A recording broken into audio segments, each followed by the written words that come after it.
Hello guys, Dan here, and in today's video we're going to be having a look at the Phobya Touch 6 fan controller. Just a big shout out to Aquatuning for sending this over. And yeah, without further ado, we're going to be having a look at this fan controller. So first up, in the box we get a little kind of instruction manual, which kind of shows you what's what kind of accessories you get, and yeah, just kind of some general kind of directions on how to use the actual product. To be honest, it's not that hard to use, and yeah, we'll be showing you how to actually use the product later in the video.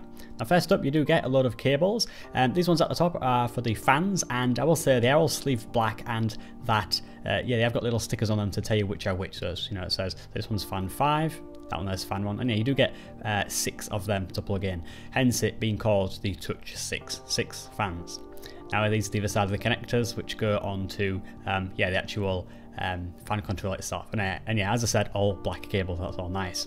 Now, as well as this, you do also get temperature sensors. You do again get 6 of these, one for each fan, and these will actually plug into the controller, and yeah, the fans can run on an automatic mode based on the actual temperature of the you know, the actual temperature inside the case.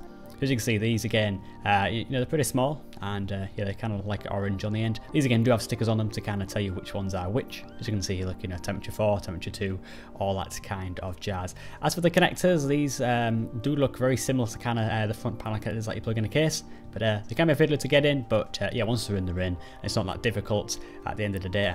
Now this is the actual main product itself. I will say you'd also get a power cable here. One thing I will say is that I would like it if this power cable was a little bit bigger.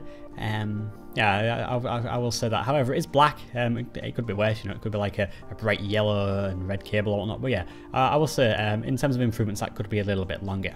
Now onto the product itself, just coming down to static bag and some kind of soft foam within the cardboard, and you're just going to be having a look at this product.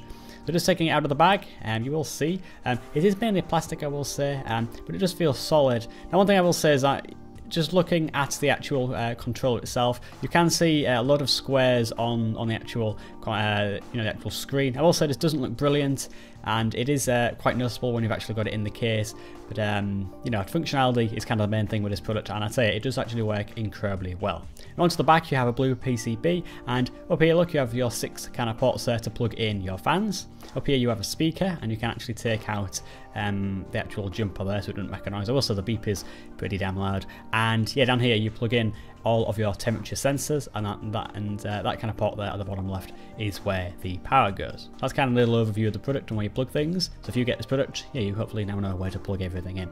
Overall, I do think it looks nice, and yeah, nice nifty kind of product. Now I will be yeah, actually testing this with some of the case fans that I have in my Fractal Designer 4, and yeah, these are the kind of connectors that we're plugging in.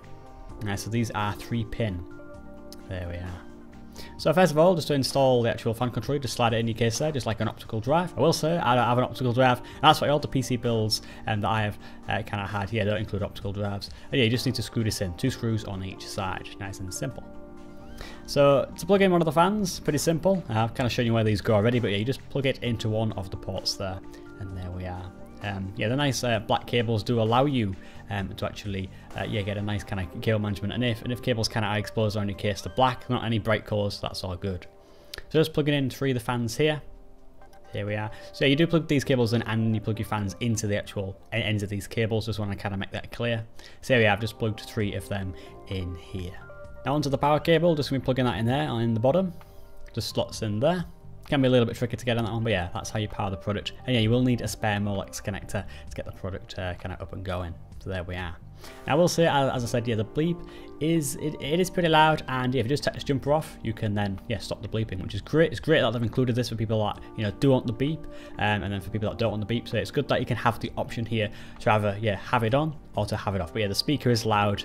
And yeah, I really do think they should have used kind of like a quieter speaker, but it's great that you do actually have the option. And in my case, yeah, I have kind of decided to take that out.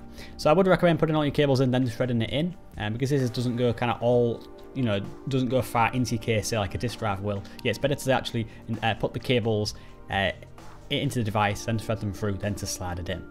Now in terms of the product, just going to kind of show you how to use it now. So the main kind of interface, as you can see, you get your fan spinning in the middle. At the top left, you have a little interface where it tells you the RPM. If you click it, it tells you the voltage. On the left hand side, you can flicker from kind of manual and automatic mode.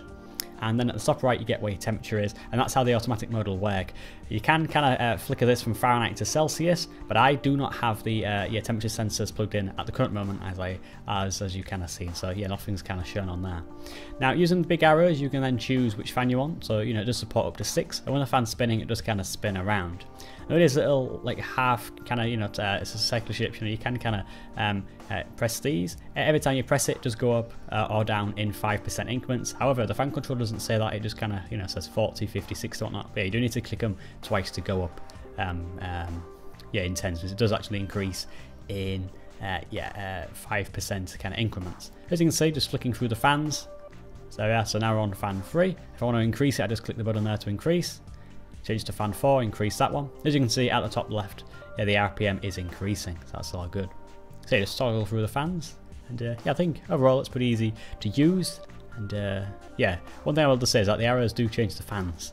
That's kind of one thing that I had to get used to. So I would have thought, but by default, that the arrows are for the actual speed, but no, they're the actual fans. So there we are, pretty easy to use. And yeah, if you go to the home screen, you can see all the fans here, and you kind of click on them if you don't want to navigate up and down with the arrows. And you do have a lock button there, and yeah, you can lock it, so if you click it, nothing happens. That's kind of all good. You do actually have the power button, so nothing displays on there. And you do have brightness changer as well, which is always nice. There we are.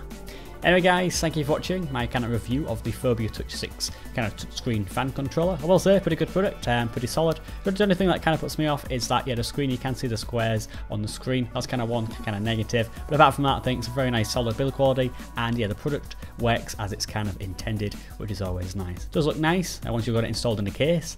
And if you do have a black case, I would kind of imagine it to look a little bit better. But yeah, nice, solid product, nice price point. And if you guys are wanting to, kind of pick up one of these, there's a link in the description. Anyway guys, thank you for watching. Please feel free to like, comment, and also subscribe. And I'll see you guys in my next video. Goodbye.